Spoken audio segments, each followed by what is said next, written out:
Okay, welcome to the other bus tour. We are touring for NetNar or for ourselves, and we've got a wonderful bunch of people here.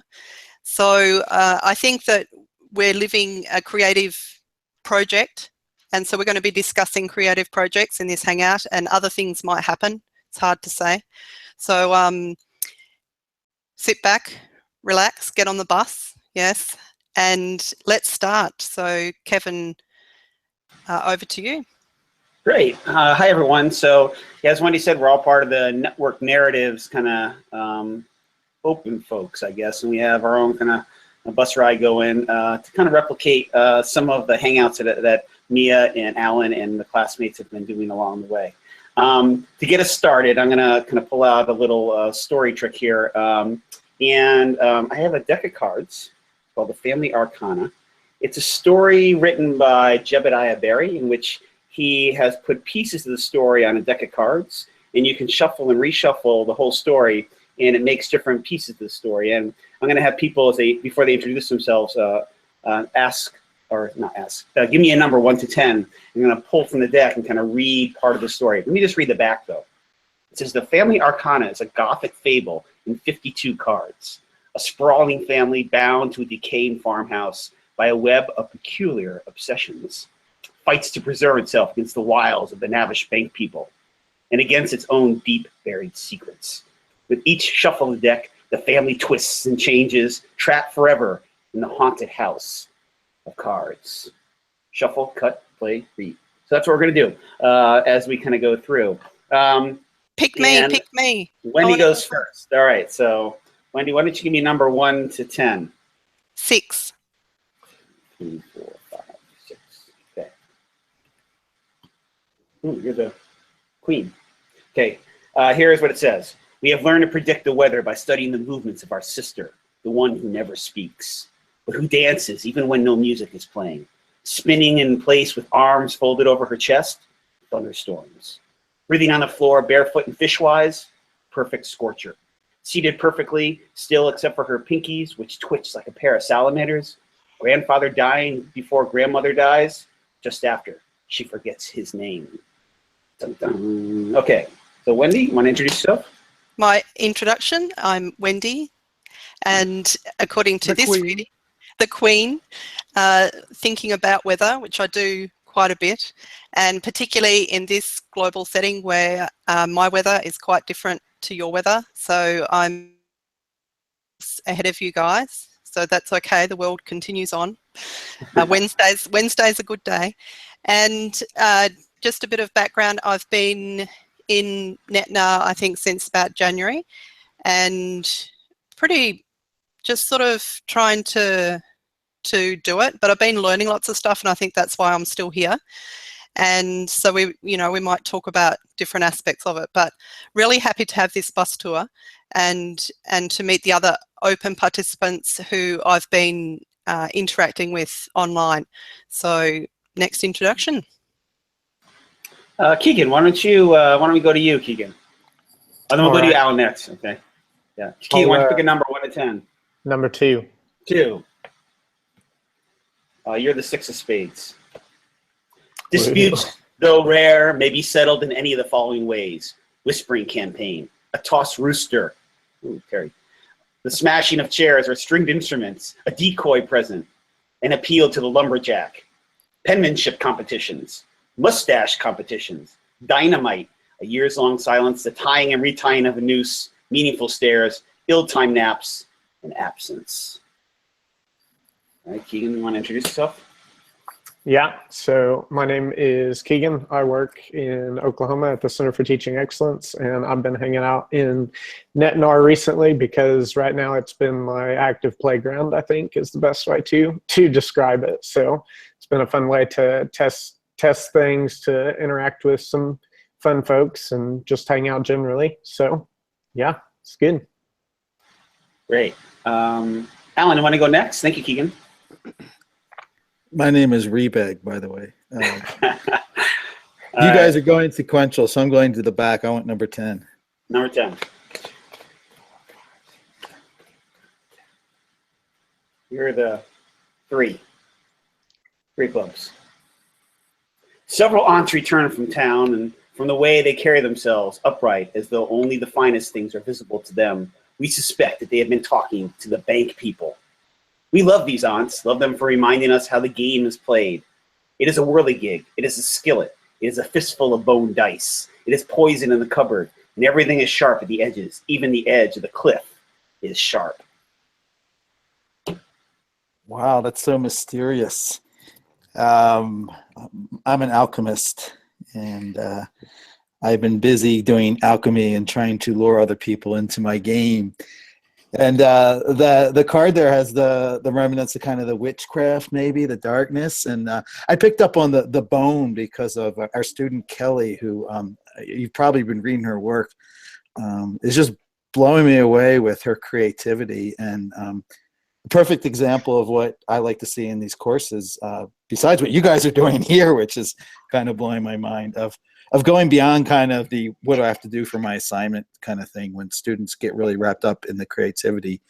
And so I just owe so much to you for like hanging on to this thing, because part of what my colleague M. Prophetissima, Mia, and I have been doing is almost inventing this course on a week-by-week basis. And Keegan and John have been a great help in helping us try to roll out this kind of game environment, which we're not exactly sure what we're doing yet, but there's sort of a plan.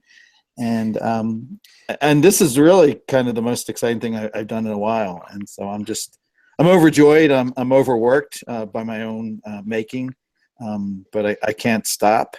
And so I'm so happy to see you pick up this bus and drive. And I might duck out because I have to. I'm going to a tea party town hall tonight.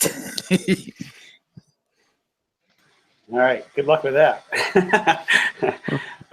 Thank you, Alan. How about Sandy? Sandy, you want to pick a number? Good. Can you hear me okay? Yeah. Yes. Okay, number 5. 2, 3, 4, 5. Number 5. Ooh. Number 5 is no text at all. It's a picture. You want me to do one with text? Not at all. Okay. That's perfect. Thank you. You're welcome. Yes. So, Well, yeah, go ahead. No, I'm introducing myself now. I just have to associate with the card, which there are many personas on there without names. It reminds me of living inside of Netnar, which I describe as going down the rabbit hole and behind the mirrors. I think, Alan, Mia, especially Alan, because I know you're doing the back end of this, you're really just a screaming genius, buddy. I told him I would just follow him anywhere because he's just, he's a mad alchemist. And I'm a dreamer and an Imagineer, and just glad to go places that expand my imagination.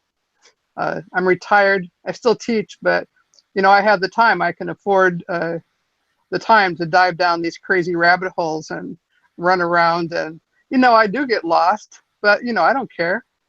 That's part of the fun. I find myself again. Fantastic. I'm thoroughly enjoying it. And Great. I love meeting all you great people on the bus. Yeah, it's a great bus. How about Mark? Mark, you want to pick a number for us? Thank you. Yeah, even though Sandy also picked my favorite number, I'm sticking with 5. All right. All right, 2 of hearts. 2 of hearts. All right, here's what it says. Mother says she's trying to remember something about where we started. And father, thinking hard, charcoals a triangle onto the cardboard. But mother says, no, that's not it. So he paints a circle onto the wood, but she says, no, that's not either. So he pencils a ship onto typing paper. But she only frowns, so father says, well, I have no idea then. That's it. I love that. A little mark making, a little navigating going on. Well, tell us about yourself, Mark. So, it's hard when you're old. I have lots of stories. I'm retired. It started off being dislocated out of Silicon Valley in 2008, but it gradually built into retirement. I was a scientific glassblower, and I think my glassblowing days are over. I went back to school and had a very interesting and long and drawn-out experience with the institution. And so now I have an associate's degree. I'm finishing a second, and I'm interested in educational or organizational change. And I have a particular institution that I'm interested in changing. But I'm not good in organizations. Being a glassblower is kind of a wild and crazy life. So I've found an alternative group in Berkeley called the Western Institute of Social Research, which has been around for 40 years. And I think that's where I'll work on my Master's of Education. Great, sounds fascinating. Thank you, Mark. Let's see, Mia, how about you, Mia? Terry, we'll get you next. Number 9, please. Number 9. 7, 8, 9, okay. Ooh, you're a king. All right, here we go. Grandfather is no dentist, but he knows how to pull a tooth when a tooth needs the pulling. And the wooden teethy cars fit between other teeth, and they chew as well as can be expected. How much does it hurt? He asked her sister, the one who dresses every day like a grown woman off to church. And our sister bites grandfather's arm with the wooden tooth and her other teeth so that he knows just how much it hurts. So, of course, I got stuck with the mastication theme. Number 9, and I had a root canal last week, Yeah. and I have to get the cavity. I mean, the temporary filling fixed tomorrow morning. Don't let grandfather do it. That's all So I I'm have to go see the grandfather again. Who am I? Sometimes I'm Mia. These days I'm also M. Prophetissima. I think I'm going through a transition period, in all honesty. I'm usually talking about how I'm a professor of literature and writing at Kean University in New Jersey, which I am. But I've been thinking about growing out of that lately, and I don't know where it's going. I'm going to Norway next year for a year, and I'm imagining that's going to open up things for rethinking life. And so I hope to apply a little bit of alchemy to my pathways in the future. I'm really interested in glass blowing, Mark, by the way. On my husband's side of the family, there's a long lineage of glass blowing directly from Sweden, actually. And like a couple of years ago, we went to a small town in Sweden and went to the glass bod there, which was really amazing. And I wish I could, I'm going to share pictures with you on email, just of the wonderful places that we discovered, the magical places we discovered in the countryside of Sweden. And we went to Costa too, where they make the original Costa Boda place. So I hope someday I'll get to see you making glass, maybe in a video, if not in Berkeley. Great. Thank you, Mia. Terry, we're up to you now. Okay. Got a number for me? I've got a number. It's Mickey Mantle's number, if you know that. Anybody know Mickey Mantle's number? I don't know Mickey Mantle's number. 3? 7. Number 7. And before you pull the card out, I'm also going to predict what my card is. Okay. It's a Jack of Hearts. No, you're not right. 9 clubs. No, do it again. No, I'm just kidding. All right, here we go. Lay it Ready? on me. All right. Ready? Our cousins are still pouring cider into cups of snow after we have moved on to pantomimes among the maples. They listen at the locked doors, but we know when they're listening, and that is when we tell the biggest lies. They want to chart us, but we are not the ocean. We are the sea monsters, They want to spy us through the glass, but we are not the moon. We are the tides. Cool. So I wrote a poem just now from that. It's cider, hard cider. Knock on the maple tree. Listen. Lying tree. I trace the tides. Okay, so that's it's pretty evocative. It's a pretty evocative thingy. Thank you. You're welcome. I'm You wanna Terry say a Elliott, little by bit the who you way. I teach.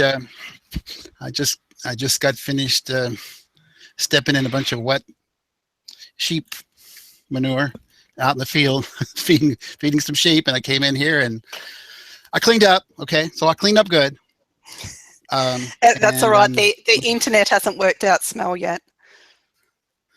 Yeah, but I can smell it, so it makes a difference.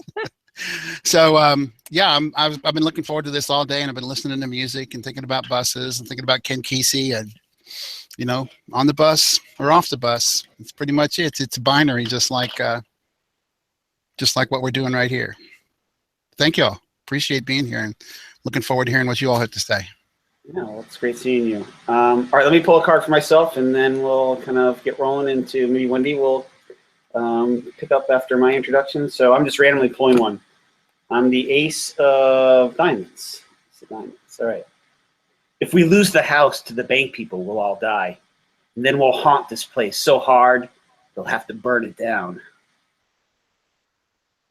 All right.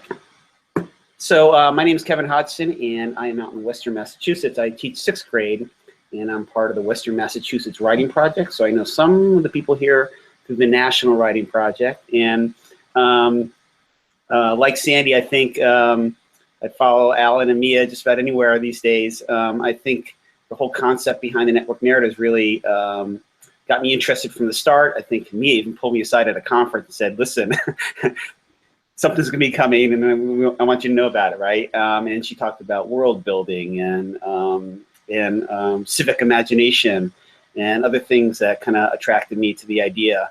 And then I was also curious about this idea of how are they going to manage the open folks like us and the classroom folks in the graduate class, and kind of ways that it might kind of pull together. So that's been kind of curious, I think, to kind of watch places where it's worked and places where, you know, wonder whether it's working or not too from the outside perspective. But certainly happy to be here and happy to be hanging out with all of you guys. So let me turn it over to Wendy. Well, that was great introduction. So we've got a little bit over half an hour if we kind of expect this hangout to go for about an hour. So what we wanted to do was just to talk about some creative projects and to get some feedback on that. So I think most people have got sort of something in mind, and I'll just open up the floor, anybody who wants to jump in and start. I might go because I'm going to have to leave soon. I have to walk the dog first. Well, and I don't want to talk about, I mean, you all said some great things about NetNAR, and I appreciate the fact that you've lingered. Like, I think we've tried everything to make sure we dump you off the bus and you guys won't quit. And some of it is just because of this way that me and I are doing it, of literally, I mean, I think we're going to try an Ignite talk at DML called Teach Prov. Where we have sort of an idea of what we're doing, but even this month with this world building, and I'm really intrigued, and that's why I'm really thankful for Keegan and John to give us an idea, because I really don't know squat about game building, and so they've been an inspiration, and sort of we've actually unrolled it without actually building the mechanics yet. So, but the way I think it's going to work. Is we sort of come up with this idea of having everybody create these characters. And so I want to sort of have people the experience, especially our students, of what does it take to construct an alternative character, and then how do you exist juggling them? I'm finding some of our students already have experience doing this. They have multiple blogs, some of them already have multiple Twitter accounts. But what happens when you have one Twitter account and another one? Do you have them talk to each other? And sort of how do you sort of find a voice in each? And so we kind of came up with this idea of them declaring their alchemist will have certain skills in media areas. And so we're going to be doing things all month where they're going to try to apply them. And then there'll be something behind the curtains, basically a Google spreadsheet, that their points are going to start to rise. And we sort of give them this challenge of kind of elevating as a group the cumulative media skills of people in Argony. And so kind of getting, most people don't like doing audio, so we want people, if they try something to do audio, to give them sort of more points. And so we wanted to take it out of kind of the ratings competitive thing and see what happens if we can do this collectively. And then we're still trying to figure out how to kind of weave in this idea about dealing with what's going on in the world. And sort of my personal desire is that these things, which kind of are playful at times, but give people the ability to think about, like, if I need to create an important message, I know I can do a meme, I can do a GIF, I can create a remix video, I can do a narrative parody. And so I want to sort of get them thinking about how they can apply these skills of just creativity to reacting to things going on in the world. So I think the second 2 weeks, me and I hope to sort of tap into some things that are, just happening right now. And one of them's the stupid Pepsi commercial. And so we're trying to do a different take on that. And we're trying to think of another one of, I saw Mia shared the SNL skit, was it Scott, or the slacktivism sort of, and sort of trying to turn that around in some ways, to have people try to identify what they can do with these media skills that's more than being kind of an armchair, retweeter. So again, I'm not exactly sure what's going to happen in the next 2 weeks. So I'm still trying to get together the video that's going to lead you into the world tomorrow. And so we're doing this by the seat of our pants. Yeah. So the thing with the Pepsi, Terry, is that everybody's piling on. And so we're trying to come at it from a slightly different narrative angle. I don't know if it'll work, but I'll unveil it a little bit later. So I'm blabbing a lot, but I'm pretty excited. I've had way too much coffee again today, and it's only 4 o'clock. But thank you all incredibly so much. I just, seriously, I'm going to get gushy, but I mean, Kevin is there all the time doing the DDAs, and Wendy's really come in and spontaneously done these poetic things. And Terry was tirelessly doing stuff in the beginning before we were even ready to go. And sometimes I feel like I leave Terry down because I can't keep up with him. And to do poetry on the spot with sheep poop on your boots is admirable. and then Mark has chimed in like everywhere. Even last night he helped me because this thing I was building, he's like, "Why isn't this working?" And it's like, "Oh, I forgot to set the permission." So I love you all, man. Get off my bus. Hey, Alan. We're staying around. Go, Mark. I was just going to say, Alan, next time you're at Cordes Junction, stop into the Copper Bar and have a Coors for me, will you? I will do it. I want to get back to Arcasante. It's been a long time since I've been there. Maybe we'll have some tea there. So I guess I've only just got one very short comment. I mean, we could chat for a long time, Alan, but out of all the creative ideas that, buzz through your head, how do you then, I mean, this is a great example of, obviously conversations that have happened a long time ago and you go, yeah, hook up with me or let's do NetNar. But how do you sort of nail down the best creative idea out of all that stuff? It's an ongoing conversation, Wendy. It really is. It's like texting in the middle of the night, thinking about ideas, trying to sort of respond to the current media landscape. All of it is just whirling in our heads. We usually have like off and on times, like meaning the class period is sort of like a benchmark for the cycle of each week. And then all of a sudden it gets like quiet, like on Thursday and Friday. But by Saturday, we're like worried and texting each other and kind of making up the new video idea. But in all honesty, it's very emergent. So it's like in response to what is of concern, like in the here and now, which is a really interesting way to teach, which is why we were thinking about sharing like this teach prov kind of paradigm that we feel like we're experiencing as we're moving through this whole experiment. Yeah, I certainly felt that. So it's just nice to hear you say, you know, that's the way it's going, because I think I certainly get a sense of that, Prof. It's good. Mm-hmm. I think it's kind of, oh, sorry, a little bit letting go, like like the best parts have been our conversations, you know, on the weekend and doing the planning. But a lot of times, like on Saturday, we were gonna say we got to get the stuff together on Saturday, and we were both kind of like, it's just not clicking. And Maya just said, like, let's go out, you know, do our thing. And I spent the day in my garden, and okay, we need to like just detox and not talk about this right now, because we need the space for it to bubble up in our heads. And then when we reconvene, there's all this stuff, and we're like, oh, we just needed a good night's sleep and some walks. And then so it's kind of neat. Yeah, things fall, like, you know, the communication, like, you know, the emails have stopped, and sometimes you guys don't know what we're doing.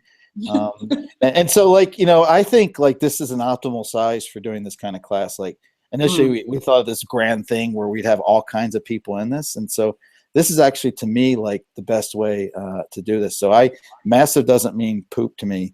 I'm more interested in interesting, and that's what we have here. So I don't know. I think we get lucky, Wendy. And some of it's just the give and take. Like a lot of times I'm just like, blah, blah, blah, blah, and Mia's like, let's do this. And so, this kind of collaborative teaching has been really exciting. It's a lot easier to do it yourself. And I know it'd probably be easier for Mia to do in the class. You know, she could go in and she's done this, you know, she knows the students, she's done it well. And like, I come on and throw in all these stupid ideas, and she's like gone with half of them. Well, the thing is, that's actually related to what I was talking about when I introduced myself. I feel like, I don't know, I'm learning a lot as we go through this, in the sense of I don't need to see what's next. And so it's a life thing, a spiritual thing too, that I'm experiencing through all of this, about being open to things, waiting for things to emerge and having faith in them. Having faith in the people I work with, which obviously in the most obvious sense is Rebag right now, but also the students too. They always bring it in ways that just surpass my own imagination of the amazing things they're doing.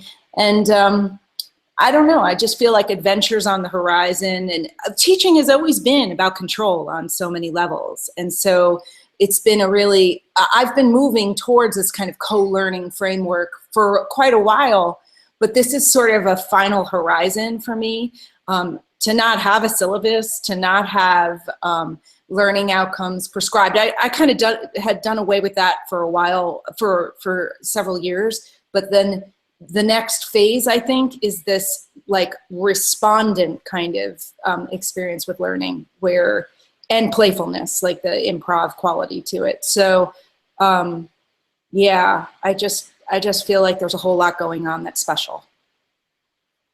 Timekeeper alert. Great. Yes, thank you. So great. And let's move on to someone else who wants to talk about their creative idea. Well, no, I'll pick Mark, because Mark shared a Google Doc, which some of you might have seen and some of you may not. And so he was going to talk about that project. I requested access to it, and did I get it? Let me see. Not yet. I'll arrange that while we're talking. Okay.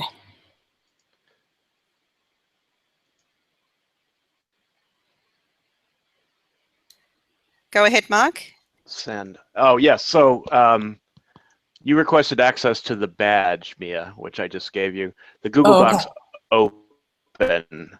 The link was dropped in the Hangout. I don't want to tweet it yet, so. Yeah, that's all right, Mark. I'll sort that out if you want to go ahead. All right, thanks, Wendy. I've been in community college for a few years. I recommend How to Escape the Community College Trap in Atlantic magazine to everybody. It really lays out the difference between community colleges and universities from a student's point of view. Anyway, So I've decided that open is the way to go. I've been interested in e-portfolios. I've been going to conferences like AAEEBL and DH. I can't tell you what AEBL means, but it's the e-portfolio people. And the digital humanities people up at University of Victoria. I'm going again this summer. So I'm just interested in digital things and education. I should say that I became a glassblower. One of the reasons is because I grew up in Los Angeles, and in the 70s I was worried about how mediated everybody's experience was. And I wanted to live a life that wasn't mediated, and now here we are, where everything is mediated. So I'm been trying to catch up to that kind of life. So that being said, looking into education and seeing where it's going, and that's why I've been playing with DS 106 and Western 106 and now NetNAR, just to see what the cool kids are doing. And I think open is the way to go. So I'm trying to create my own curriculum, my own university, and center it around an open source database and ePortfolio where I can share with other people. It's occurred to me, but living in Oakland, I both go to school with and work with a lot of disadvantaged people. I know a lot of people who work in prisons and jails. Luckily, I don't know too many people that are in prison or jail, so I guess that's good. So I'm hoping that whatever I figure out as far as a curriculum and a digital platform, that by sharing it openly, that people can use it for free and without spending any money can educate themselves past what passes for online education. So I also have a critique of online education, but today's not the day. So as far as the document, there's an Easter egg for everybody. Whether you read it or not, if you scroll to the last page, I updated a bus for us all named Further. And you're welcome to take any of the photos. Most of the photos are either mine or open source, so you're welcome to any of the photographs in there. And I'm currently asking people to comment on, I call it notes because it's just a big bag of stuff that I've collected, and I'm trying to figure out how to, if not order it, make the connections and find some sort of way through it for myself. There's a lot of digital tools I still need to learn. I'm really interested in GIS. I just finished my geography course. And of course, being at a community college, you can't even mention GIS in the classroom because the teacher gets confused. They've heard of it, but we just don't have the technology on campus or the training. So I also have finished my facilitators training at what used to be called Digital Storytelling Center in Berkeley. Now it's called Story Center. So I'm hoping to go forward with a lot more digital stories to document and illustrate my project. Great. I don't know what else to say. That's a lot. Yeah, that's great. So we can obviously use the document for feedback and for picking up Easter eggs and things. Were they Easter eggs? They were eggs. So if anybody else has got feedback for Mark at this stage. Well, am I loud? Yes. You can hear me? Please. So, Mark, I finished my degree in digital storytelling from UC Denver. I did all my training there in Berkeley. And I've done trainings with the Institute for the Humanities, Summer Institutes. I've done trainings with teachers at those places. I don't know if I can be of any help to you or assistance, but I've been looking for other people who understand digital storytelling the same way I do. And it sounds like you at least were exposed to the same training, so I'd love to connect. And the original Further, of course, is just a few miles from my house right now. So I'm on the bus. Yeah, Could I- so I trained directly with Joe Lambert, and yeah, I'm happy to Yeah. have another conversation. Yeah, me too.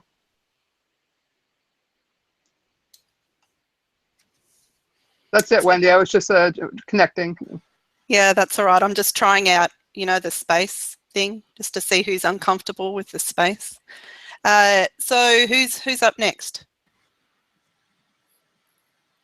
Go, Keegan. I'll jump in just because my project is related to digital storytelling stuff.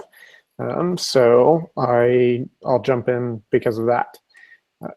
So I'm going to do a screen share of the site.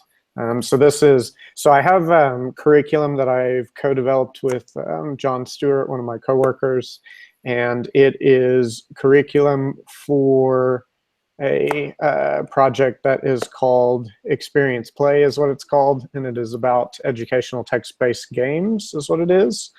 And so it's curriculum that we use to teach faculty members about game design and digital storytelling, but it's formatted and oriented in a way that the faculty could then take it and immediately implement it into their courses if they wanted to, with the same kind of setup and orientation. So it's kind of, it's got both of those setups as part of it. So it's divided into these 5 sections where we have faculty, in my instance, play games and then plan out, because honestly, actually the game design process and the storytelling process is usually more difficult to teach. It takes more energy than actually using the software we use to build the games out themselves.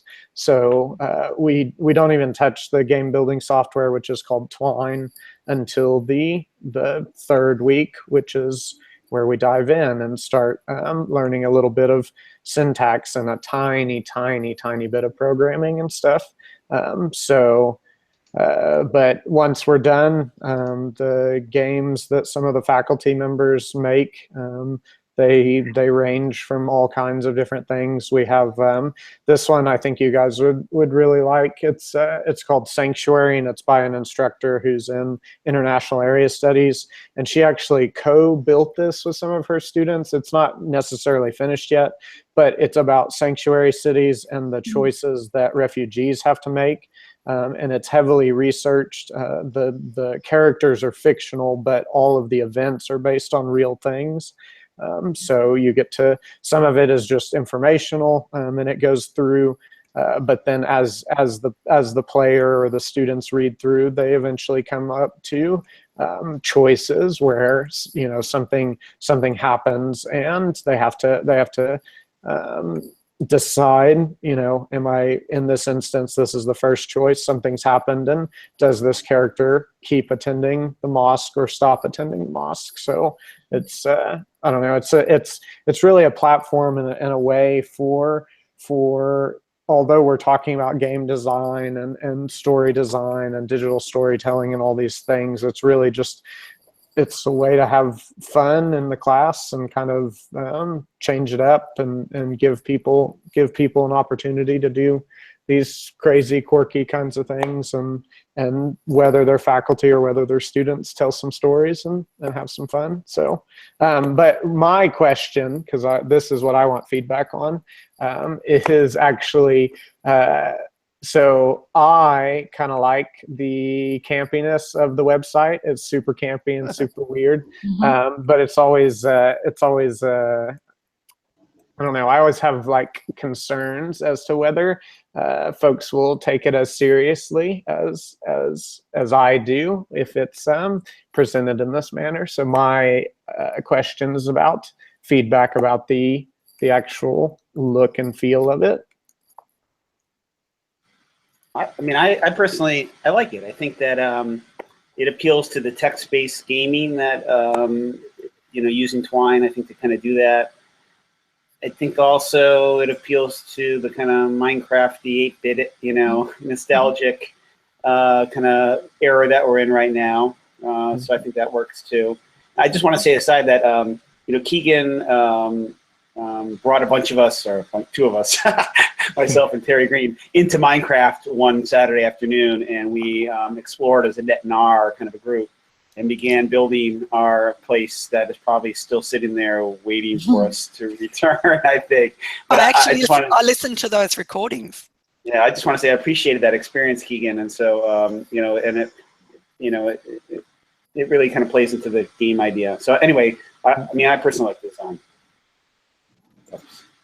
I like the look a lot, Keegan. I wanted to ask you, is the project that you just shared with us, is Goblin like a precursor to that, and this is a broader kind of platform for creating game, you know, gaming pedagogy and gaming professional development? Or I just was wondering about the relationship between the two.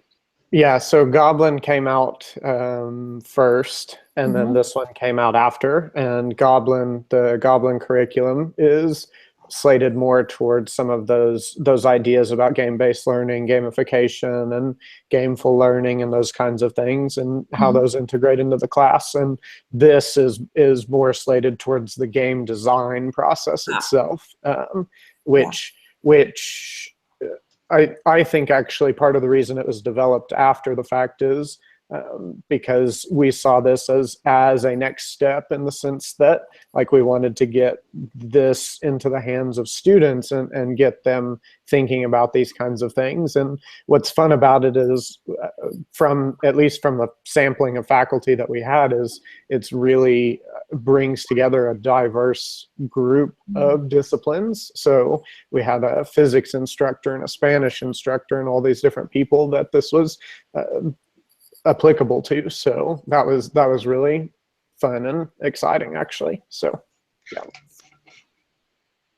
I think of the look of it as a little bit retro in a good way. Like it kind of taps into the gaming sensibility of, I would imagine, most of the gaming generations that my students represent, that they would feel at home with the visuals of the homepage there. So Keegan, is there a way that we can give you feedback later after this hangout?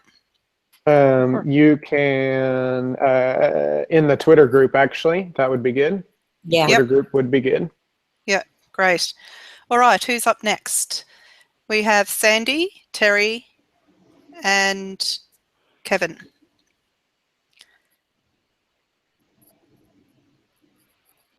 Well, I'll go next.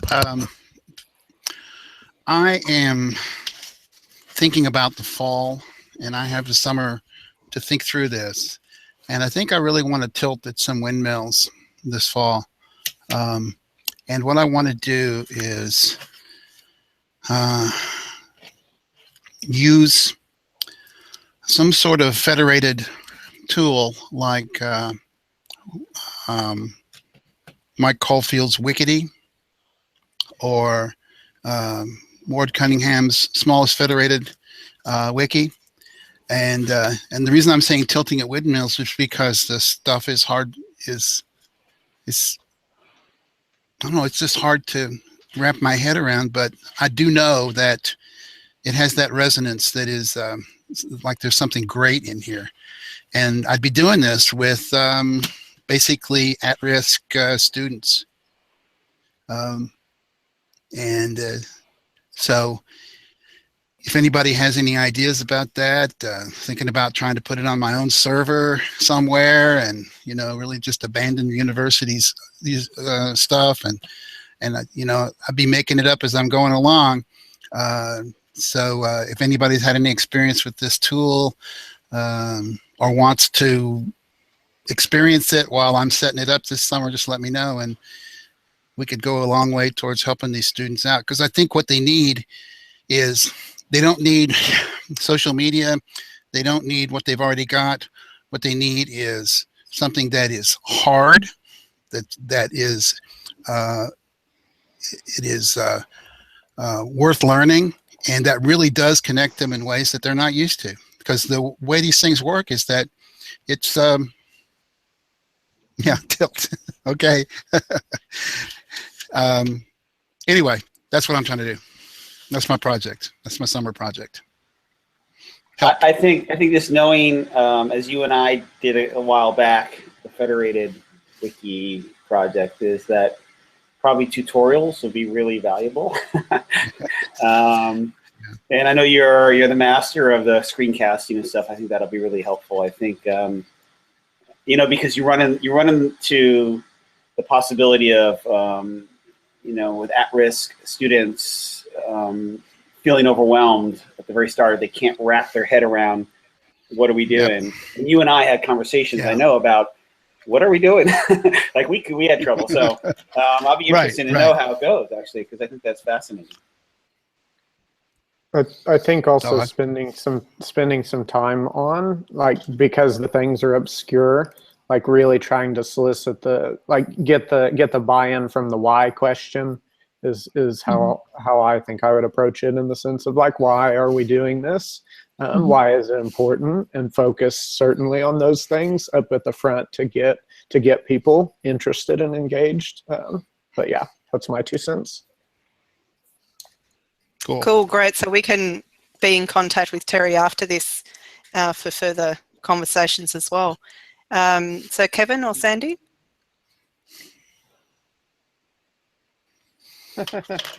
Kevin's pointing at me. Mm-hmm.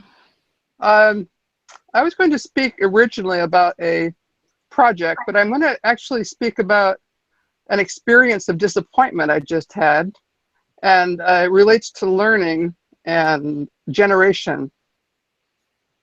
So a couple Christmases ago, my husband gave me a drone, a little quadcopter. And as a photographer and as a digital storyteller, I said, great, I want to learn how to fly the quadcopter so I can take pictures to go in my digital stories because I have a GoPro and I go underwater because I can swim.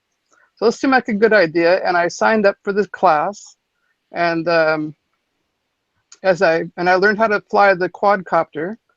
But as I got deeper and deeper into the class, I realized that I had to use a controller, which is a little black gizmotron that you hold in your hands, and everybody's nodding because you've played games before. Well, this was the very first time I'd ever held such an object in my hands. And I'm sort of getting it, but it's very difficult because I've never had to control something. But then I found that I had to be able to calculate distance to trees, to imagine my object in 3 dimensions flying over unsafe areas. I had to think about all these different things. I had to call up the FFA. I had to coordinate a mission control, even for the smallest quadcopter, to do it right. There's so many factors to do. And I realized that I don't know, and I perhaps never had the kind of imagination, literally, to coordinate all that stuff. And so I quit the class. It was just overwhelming to me. And I've never quit anything technical before. It was the first time I said, I think I'm too old. That generation didn't teach me. That's not quite right, but just things that you learn if you're doing it from the very beginning, I didn't have. So it's the first time I'm saying, no, I can't do that. And my husband says, well, you can do anything tech. I'm going, no, I can't do anything tech. I'm hitting my head on that wall. And that I appreciate that my students hit that wall with me. Because I go, well, of course you can finish a multi-source research project, and they just, some students just say, no, I can't do it. And I go, but of course you can. And they know. Maybe their imagination just can't do it. But anyway, I just wanted to share with you that that's sort of a, come to Jesus moment for me. And I'm putting that project aside, and I'll do something else instead. So. Can I say something here, Sandy? Sure. User interfaces suck. They do. They just do. And we've got this thing, a keyboard and a mouse, they suck. And the drone keyboard and joystick, all of that sucks. And I don't necessarily think of it as any kind of reflection on you as much as it is they haven't thought through the interface enough so that that more people can use it. So there are lots of different interfaces for these things that I've seen. I don't fly drones, but I've seen enough people fly them to know that there are other ways to do it. So I don't know if it's worth looking into it or not, whether you're just kind of put off by it. And but you know, I wouldn't internalize inability there at all. I'd much rather blame the hardware makers and the software makers than to blame myself for something like that. So that's for what it's worth. That's what I have to say. Thank you. Yeah.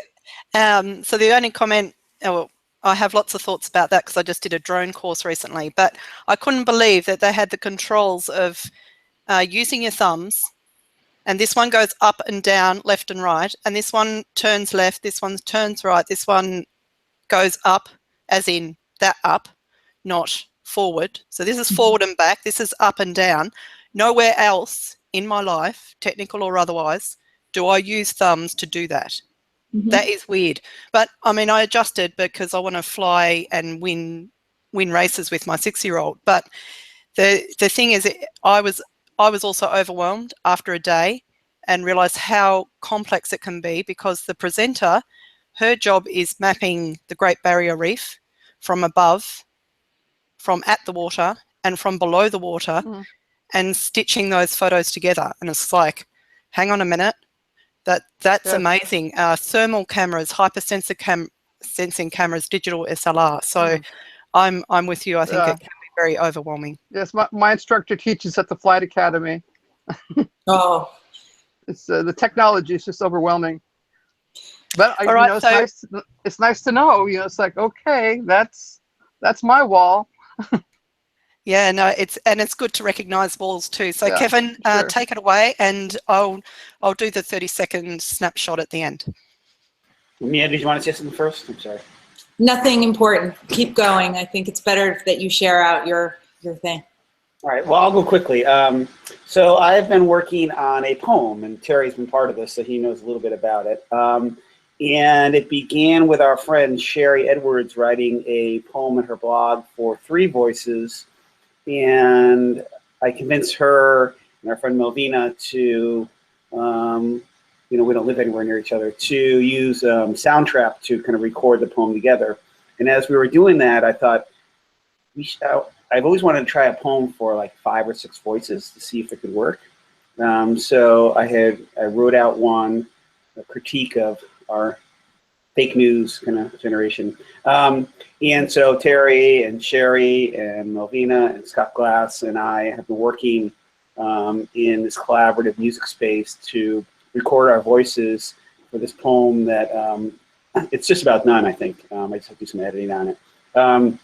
And it's been really fascinating because although it's a collaborative space that we're all pulling into, the quality of microphones, the way how we say our words, because I have places where we're all saying words together, which I knew was going to be complicated, and how to set it up, and kind of all the kind of variables that go into trying to pull together a collaborative piece of work where we're not in the same room. It's been really fascinating to kind of watch unfold, and I'm really grateful to have them and then people like all of you too to kind of try out these things. We're asking Alan and Mia, like, well, how are you doing it? And part of it, I think Terry mentioned this in our chat, is you try a lot of stuff and you see what works and what doesn't work. And then for me, I also think about would it work in my 6th grade classroom, and some things do and some things don't. And some just end up being creative for me and some are creative for me, but I know it'll be creative for my students.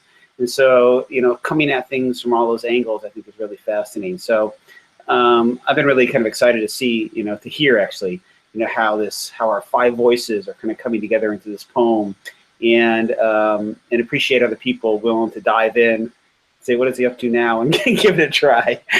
So thank you, Terry, and the others who are part of it too. And we'll be sharing out. Yeah, we will be sharing out in the next day or so. And I know Terry's going to take the audio, move it into perhaps some kind of multimedia possibility too. So It sounds like a fugue. yes, yeah, in a way it is, I think. Yep. Mm. Yep. Kevin, I just wanted to let you know that that even though you and I failed at getting people interested in podcasts, I think fully 10% of my junior composition class are doing podcasts as a part of their Nice. their culminating project. So Great. you plant a seed. The seed was planted a while back, and now it's starting to show little seedlings coming up. So Well, good on you, man. And well, we know, right, that voice is so powerful, and I think in the NetNar class, it sounds like when they were reading poems, Mia, that they really experienced that, and then some of them did podcast it after that too, and it's really it's in a lot of ways an untapped part of storytelling. That there's a lot of ways to do it, but we don't always kind of tap into that. So. Yeah. So I know, Kevin, we've used Soundtrap as well. So you haven't seen has anybody on this Hangout seen any other app that kind of does what Soundtrap does? And is there other ways that you could do collaborative voices? Previous to that, it was, at least from my angle, my standpoint, it was much more complicated. Like people had to send audio files by mail or in a Google Drive folder, had to move them to Audacity one at a time, and it was certainly doable, but it took a lot more time. Whereas here, we all kind of, just like in a Google Doc, you're all in the doc together. You could all be in this music platform together, recording your voice together along with music and stuff. So it just simplifies the process. But certainly there are other ways to do things, no doubt about it. That's great. Well, I mean, I just feel privileged that we've been able to share creativity across this Hangout, and I think visibility of creativity and where people get up to in that process. So thank you, everybody. And I guess I'll just leave you with one very short project that I'd love feedback on.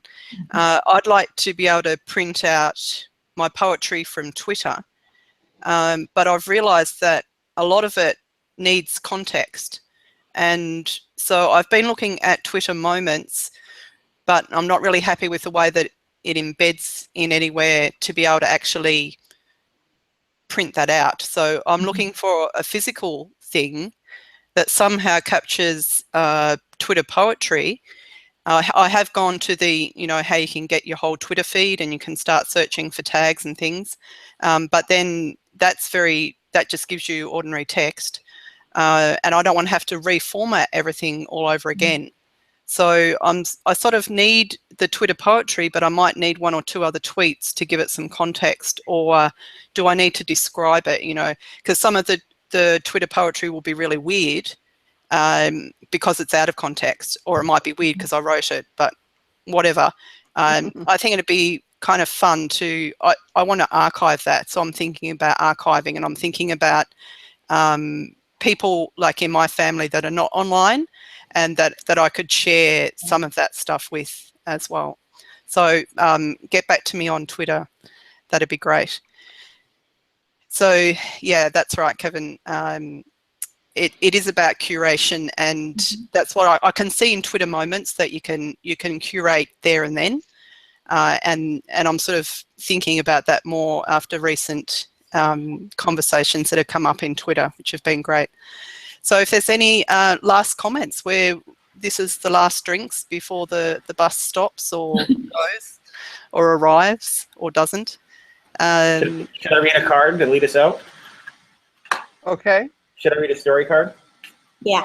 Yes. Yeah. Does anybody want to say anything though before I do that? Because maybe that'll be the last. I just want to say thank you to everyone. Thank you so much for everything. Right. Somebody pick a card here. That's great. Reach out and pick a card for me. That one. All right, got it.